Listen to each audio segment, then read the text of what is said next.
ಮೈಸೂರಿನ ಮೂಡ ಹಗರಣ ನಿನ್ನೆ ದಿನ ಮಹತ್ತರವಾಗಿರ್ತಕ್ಕಂಥ ತಿರುವನ್ನ ಪಡೆದುಕೊಂಡಿದೆ. ಎನ್ಫೋರ್ಸ್ಮೆಂಟ್ ಡೈರೆಕ್ಟರೇಟ್ 300 ಕೋಟಿಗೂ ಹೆಚ್ಚು ಬೆಲೆ ಬಾಳ್ತಕ್ಕಂಥ ಸ್ಥಿರ ಆಸ್ತಿಗಳನ್ನ ಮಟ್ಟುಗೋಲು ಹಾಕಿಕೊಂಡಿದೆ. ಇದರ ಅರ್ಥ ಮೇಲ್ನೋಟಕ್ಕೆ ಮತ್ತೊಮ್ಮೆ ಸ್ಪಷ್ಟವಾಗಿದೆ.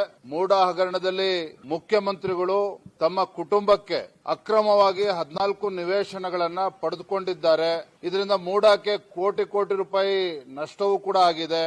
ಜೊತೆಗೆ ಸಾವಿರಾರು ನಿವೇಶನಗಳು ಬಡವರಿಗೆ ಪಾಲಾಗಬೇಕಾಗಿರ್ತಕ್ಕಂಥ ನಿವೇಶನಗಳು ರಿಯಲ್ ಎಸ್ಟೇಟ್ ಉದ್ಯಮಿಗಳಿಗೆ, ದಲ್ಲಾಳಿಗಳಿಗೆ ಸಿದ್ದರಾಮಯ್ಯ ನೇತೃತ್ವದ ಕಾಂಗ್ರೆಸ್ ಸರ್ಕಾರ ನೀಡಿರ್ತಕ್ಕಂಥದ್ದು ಸ್ಪಷ್ಟವಾಗಿದೆ. ಇದರಿಂದ ಸಾವಿರಾರು ಕೋಟಿ ಸರ್ಕಾರಕ್ಕೆ ಮೂಡಕ್ಕೆ ಇವತ್ತು ನಷ್ಟ ಆಗಿರ್ತಕ್ಕಂಥದ್ದು ಮತ್ತೊಮ್ಮೆ ರುಜುವಾತಾಗಿದೆ. ನಾನು ಈ ಸಂದರ್ಭದಲ್ಲಿ ಮೊಟ್ಟಮೊದಲದಾಗಿ ಸಾಮಾಜಿಕ ಕಾರ್ಯಕರ್ತ ಸ್ನೇಹಮಯಿ ಕೃಷ್ಣ ಅವರಿಗೆ ಅಭಿನಂದನೆಯನ್ನು ಸಲ್ಲಿಸುತ್ತೇನೆ. ಸ್ನೇಹಮಯಿ ಕೃಷ್ಣ ಅವರು ಈ ಮೂಡ ಪ್ರಕರಣವನ್ನ ಪ್ರಪ್ರಥಮವಾಗಿ ಬಯಲಿಗೆ ಎಳೆದಿರ್ತಕ್ಕಂಥವ್ರು. ಸ್ನೇಹಮಯಿ ಕೃಷ್ಣ ಮೇಲೂ ಕೂಡ ಅವರ ಧ್ವನಿಯನ್ನ ಹತ್ತಿಕ್ಕತಕ್ಕಂತ ಕೆಲಸ ರಾಜ್ಯ ಸರ್ಕಾರ ಮಾಡಿತು.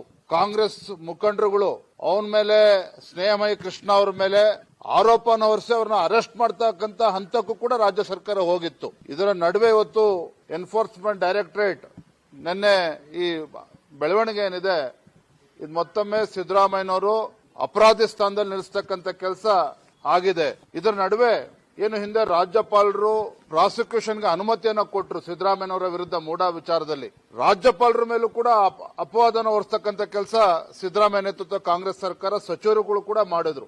ರಾಜ್ಯಪಾಲರು ಪ್ರಾಸಿಕ್ಯೂಷನ್ಗೆ ಅನುಮತಿ ಕೊಟ್ಟಿರ್ತಕ್ಕಂಥದ್ದೇ ಅಪರಾಧ ಅನ್ನೋ ರೀತಿಯಲ್ಲಿ ಬಿಂಬಿಸ್ತಕ್ಕಂಥ ಕೆಲಸವನ್ನ ಮಾಡಿದ್ರು.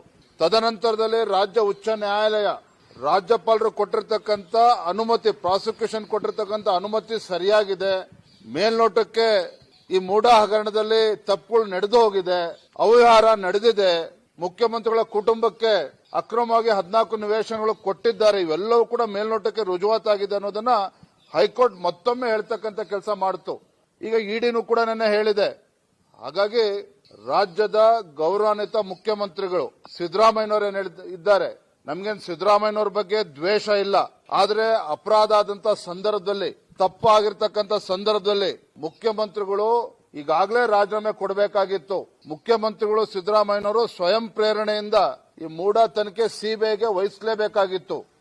ಇಷ್ಟು ದಿನಗಳ ಕಾಲ ಇದನ್ನು ಹೇಳ್ಕೊಂಡು ಬಂದಿದ್ದಾರೆ ಪ್ರಕರಣವನ್ನ. ಈಗಲೂ ಕೂಡ ಕಾಲ ಮಿಂಚಿಲ್ಲ. ರಾಜ್ಯದ ಮುಖ್ಯಮಂತ್ರಿಗಳಿಗೆ, ಸಿದ್ದರಾಮಯ್ಯನವರಿಗೆ ನಾನು ಆಗ್ರಹವನ್ನ ಮಾಡ್ತಾ ಇದ್ದೇನೆ, ತತ್ಕ್ಷಣ ವಿತೌಟ್ ಎನಿ ಫರ್ದರ್ ಡಿಲೇ ತತ್ಕ್ಷಣ ಮೈಸೂರಿನ ಮೂಡ ಹಗರಣ 14 ನಿವೇಶನಗಳ ಜೊತೆಗೆ ಸಾವಿರಾರು ಕೋಟಿ ನಿವೇಶನಗಳ ಅಕ್ರಮ ಆಗಿದೆ. ಹಾಗಾಗಿನೇ ಭಾರತೀಯ ಜನತಾ ಪಾರ್ಟಿ, ಜೆಡಿಎಸ್ ಪಕ್ಷ ಜಂಟಿಯಾಗಿ ನಾವು ಬೆಂಗಳೂರಿನಿಂದ ಮೈಸೂರಿಗೆ ಪಾದಯಾತ್ರೆನೂ ಕೂಡ ಮಾಡಿದ್ವಿ, ತಮಗೆ ನೆನಪಿರಬಹುದು.